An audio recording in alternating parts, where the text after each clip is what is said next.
اور باقی اسی کو ہم موٹا موٹا آٹا بھگو کر اسی کو آٹا گوندھ لیتے اور روٹی بنا لیتے تھے۔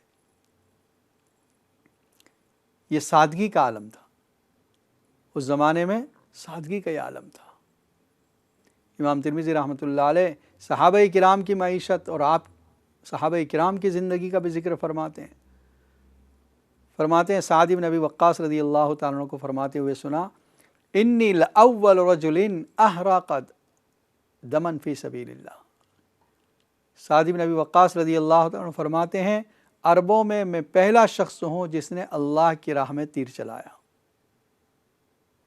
اور میں نے خود دیکھا کہ صحابہ کی ایک جماعت کے ساتھ جہاد کر رہا ہوں جو نہیں کھاتے ہیں مگر درخت اور لوبیے جیسی ترکاری کے پتے،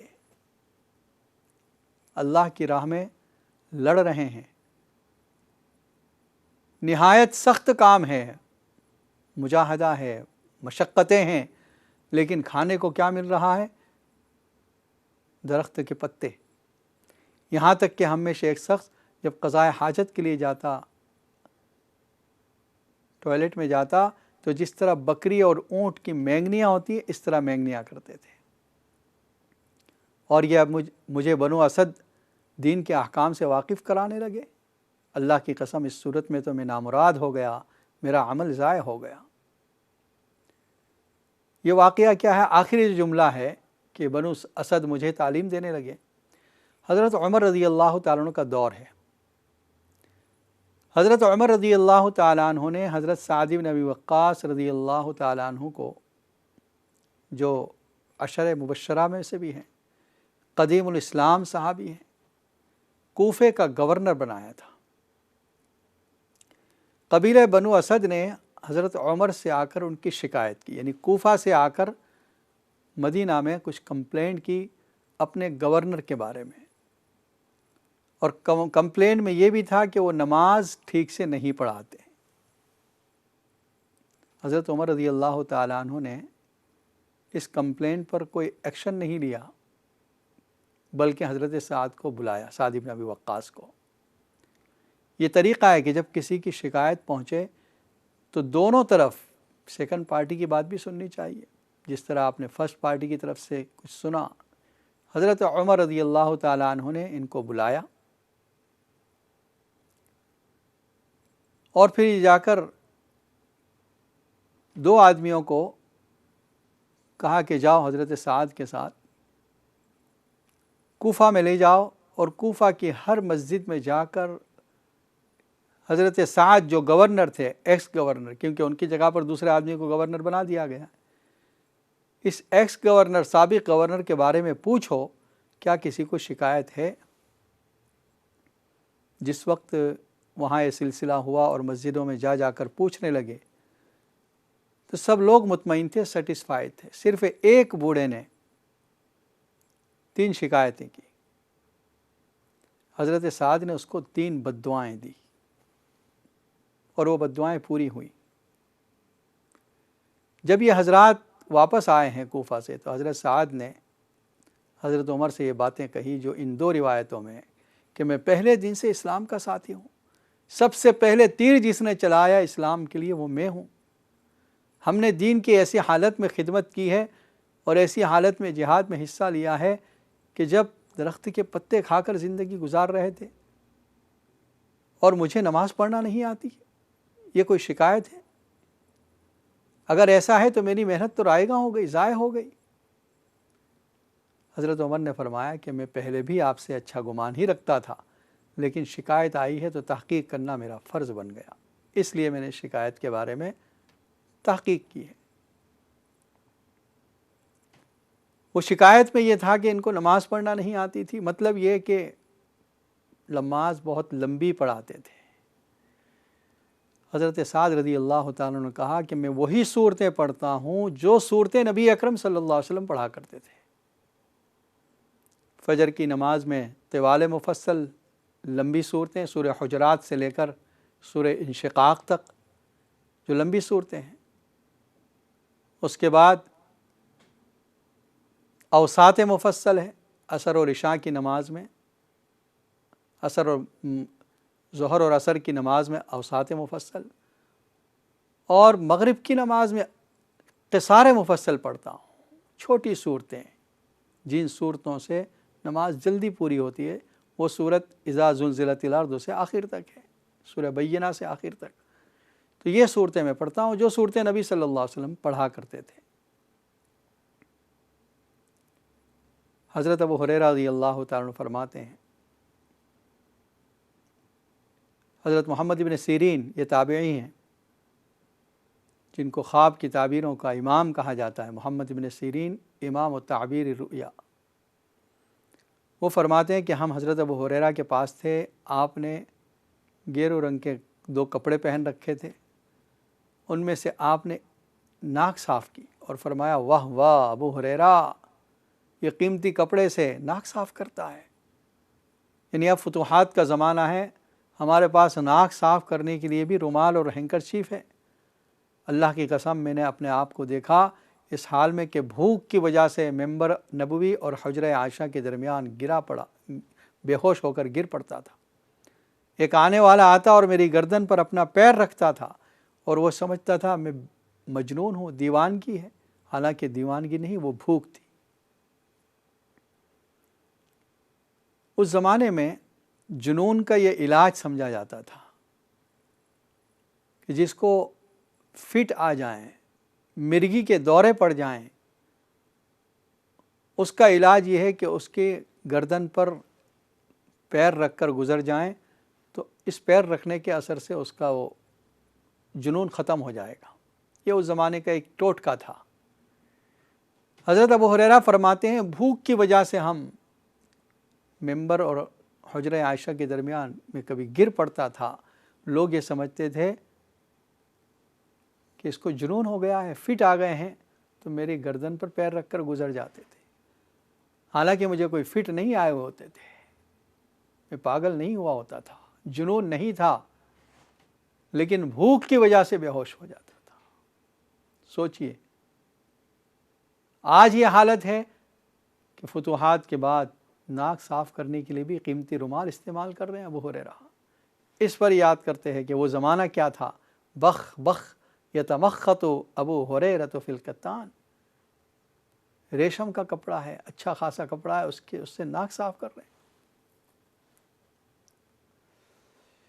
فضالہ ابن عبید رضی اللہ تعالیٰ عنہ فرماتے ہیں نبی اکرم صلی اللہ علیہ وسلم جب لوگوں کو نماز پڑھاتے تھے تو کچھ لوگ نماز میں فاقے کی وجہ سے گر جاتے تھے، یعنی جب کھڑے رہنے کا موقع ہوتا ہے قیام کی حالت، تو قیام کی حالت میں کھڑے نہیں رہ سکتے تھے، گر جاتے تھے، اور وہ اصحاب صفہ تھے۔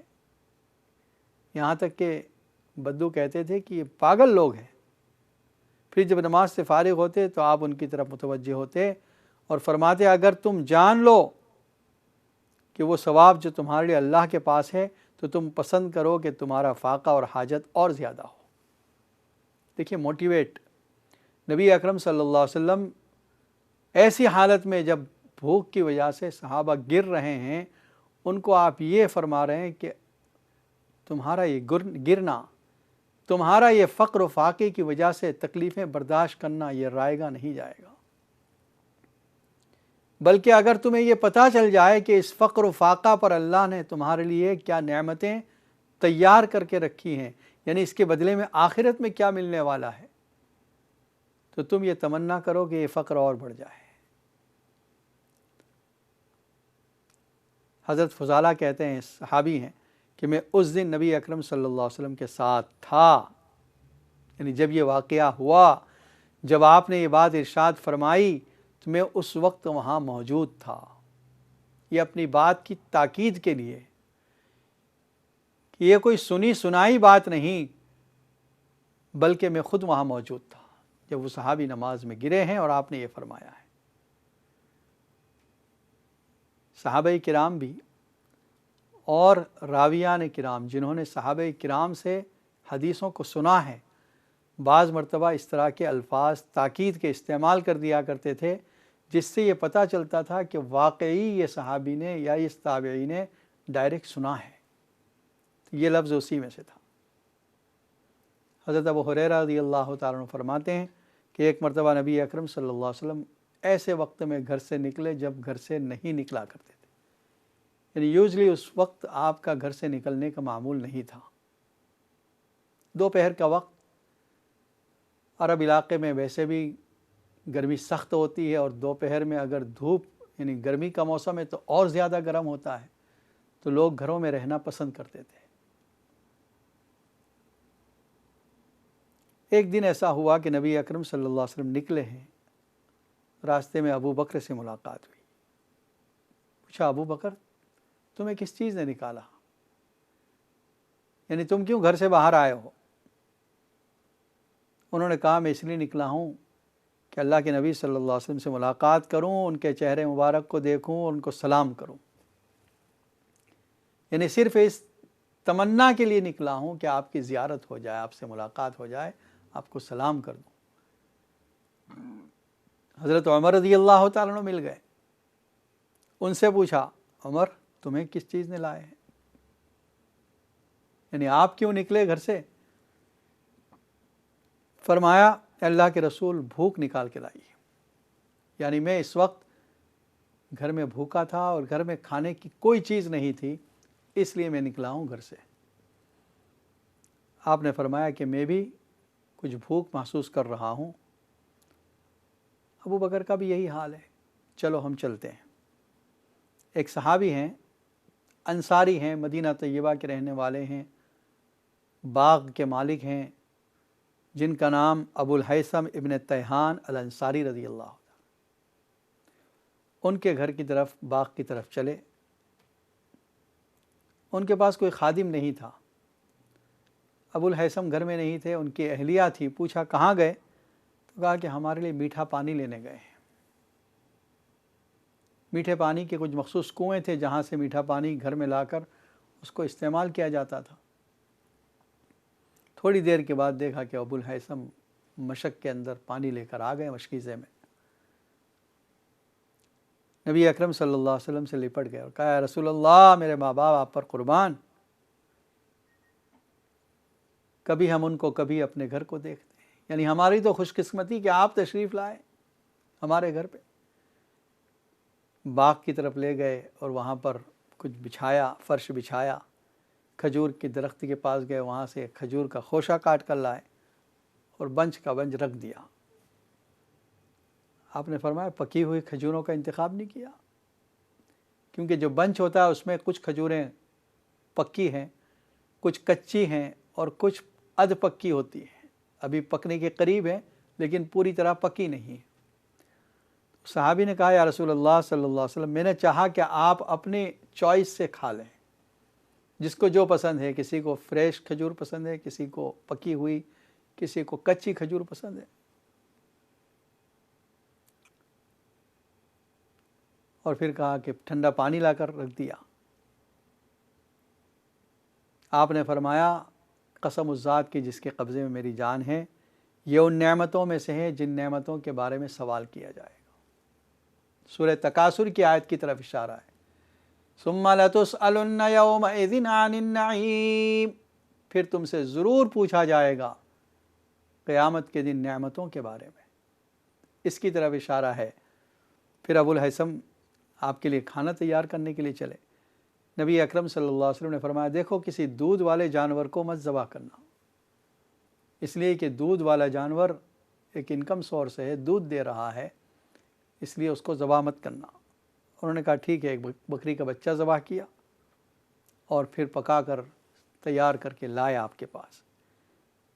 آپ نے فرمایا، تمہارے پاس کوئی خادم نہیں ہے، یعنی تم خود پانی لینے کے لیے گئے، کیا وجہ ہے، تمہارے پاس کوئی خادم نہیں ہے؟ انہوں نے کہا کہ نہیں۔ تو آپ نے ان سے کہا کہ جب ہمارے پاس کوئی قیدی آئیں، غلام آئیں، تو تم آ جانا، تم کو کوئی خادم دے دیں گے۔ اب اس دور چل رہا تھا فتوحات کا، دھیرے دھیرے کچھ قیدی آئے۔ 2 قیدی جب آئے آپ کے پاس تو آپ نے ابو الہیثم کو بلایا اور کہا، دیکھو ان میں سے کوئی ایک کا انتخاب کر لو، یعنی ایک چوز کر لو اس میں سے۔ انہوں نے کہا، یا رسول اللہ صلی اللہ علیہ وسلم، آپ ہی چوز کروا دیں، یعنی میں کیا انتخاب کروں ان میں سے کسی ایک کا، آپ خود ہی منتخب کر کے دے دیں۔ جو آپ دیں گے وہ میری چوائس۔ نبی اکرم صلی اللہ علیہ وسلم نے اس موقع پر ایک بہت جامع جملہ ارشاد فرمایا المستشار مؤتمن، جس سے مشورہ لیا جاتا ہے وہ امین ہونا چاہیے، اس پر اعتماد کیا جاتا ہے، تو صحیح مشورہ دینا چاہیے۔ تو آپ نے پھر ایک غلام کی طرف کہا کہ یہ اس کو لے کر جاؤ، اس کو میں نے نماز پڑھتے دیکھا ہے، یعنی اس کا تعلق خالق کے ساتھ ہے، اور اس سے اچھا برتاؤ کرنا، یہ میری وصیت ہے۔ وہ لے کر گئے، گھر جا کر بتایا اپنی بیوی کو کہ دیکھو یہ بات ہے، اور نبی صلی اللہ علیہ وسلم نے جب کہا کہ ایک چوز کر لو، میں نے خود آپ سے کہا کہ آپ ہی چوز فرما دیں، تو آپ نے اس کو منتخب کیا اور کہا کہ اس سے اچھا سلوک کرنا۔ بیوی بڑی سمجھدار تھی، ان کی بیوی نے کہا تم سمجھے نہیں۔ کہا کیا؟